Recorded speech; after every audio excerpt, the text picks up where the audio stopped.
Assalamualaikum dan salam Sarawakku sayang. Buletin UKAS edisi malam 6 Februari 2021 bersama saya Vivi Mirzaika. Berita utama, Malaysia berjaya mendapatkan kesepakatan Republik Indonesia dalam membenarkan gelembung perjalanan Reciprocal Green Land or Travel Corridor Arrangement.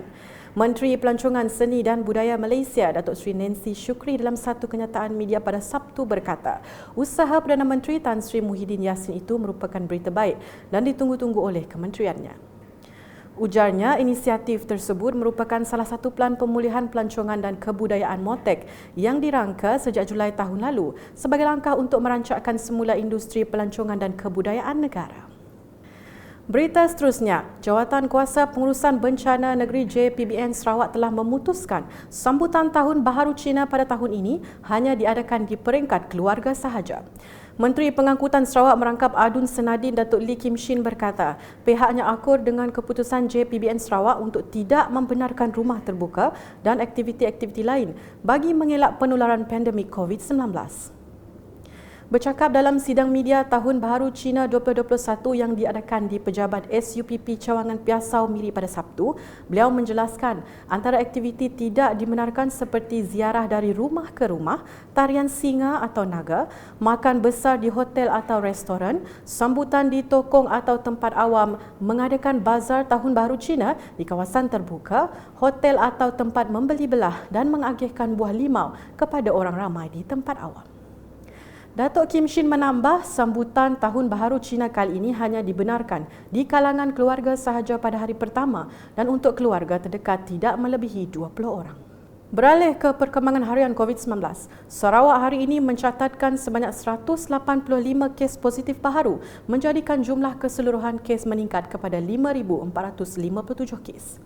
JPBN Sarawak dalam kenyataan pada Sabtu menjelaskan Sibu mencatatkan kes tertinggi iaitu 101 kes, disusuli Lundu 19, Song 18, Dalat 12, Subis 7, Kenawit 6, Bintulu 4, Kapit 4, Baut 3, Kuching dan Seratok masing-masing 2. Manakala Miri, Julau, Meradong, Belaga, Matu, Kabong dan Lawas masing-masing 1 kes.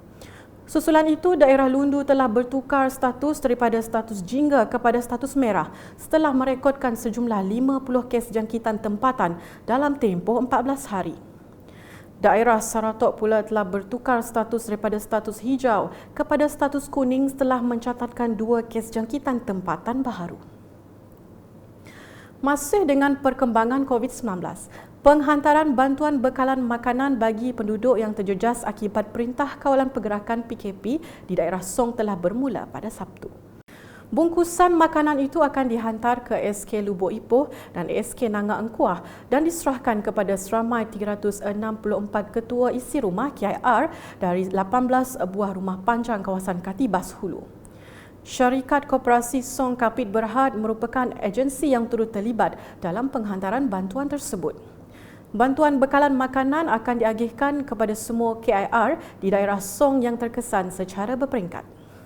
Selanjutnya di Lundu, ekoran peningkatan kes positif COVID-19 dalam Kampung Sebako 1 dan Kampung Sebako 2 Lundu, JPBN Sarawak telah mengumumkan pelaksanaan Perintah Kawalan Pergerakan diperketatkan PKPD di kawasan itu bermula dari 6 hingga 19 Februari 2021.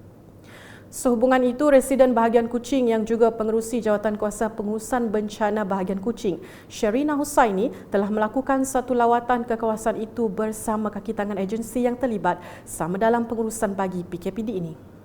Taklimat ringkas juga diberikan kepada yang hadir oleh Pegawai Kesihatan Daerah Lundu, Dr. Nikki Aurelius, berkenaan dengan situasi semasa penularan wabak COVID-19 dalam daerah Lundu serta di kawasan PKPD tersebut khasnya. Beralih ke laporan banjir. Setakat jam 5 petang Sabtu, sebanyak 14 buah pusat pemindahan sementara PPS masih dibuka di dua bahagian iaitu Serian dan Samarahan yang menempatkan seramai 313 keluarga dan 934 mangsa. Bahagian Serian merekodkan sebanyak 9 PPS yang menempatkan seramai 234 keluarga dan 701 mangsa. Manakala bahagian Samarahan pula merekodkan 5 PPS dengan seramai 79 keluarga dan 233 mangsa ditempatkan di situ. Berita berikutnya. Gereja St. Philip Lubuk Antu menerima peruntukan projek kecil luar bandar MRP dan projek transformasi luar bandar RTP sebanyak RM60,000. Ahli Parlimen Lubuk Antu Jugah Muyang yang diwakili oleh pegawai khasnya telah menyampaikan peruntukan tersebut kepada ahli jawatan kuasa gereja berkenaan. Sejumlah RM40,000 peruntukan diluluskan untuk menaik taraf prasarana gereja dan RM20,000 bagi pengurusan dan penganjuran aktiviti agama. Beliau berharap setelah projek itu siap sepenuhnya, ia dapat memberi keselesaan kepada rakyat untuk beribadah di gereja tersebut. Manakala di Lingga, seramai 120 orang penerima dari kawasan DUN itu yang tidak memiliki akaun simpanan di bank menerima pembayaran Bantuan Prihatin Nasional BPN 2.0 di Pejabat Daerah Kecil Lingga pada Sabtu. Proses pembayaran berjalan lancar dengan mengikuti SOP yang dipantau ketat oleh petugas Barisan Hadapan.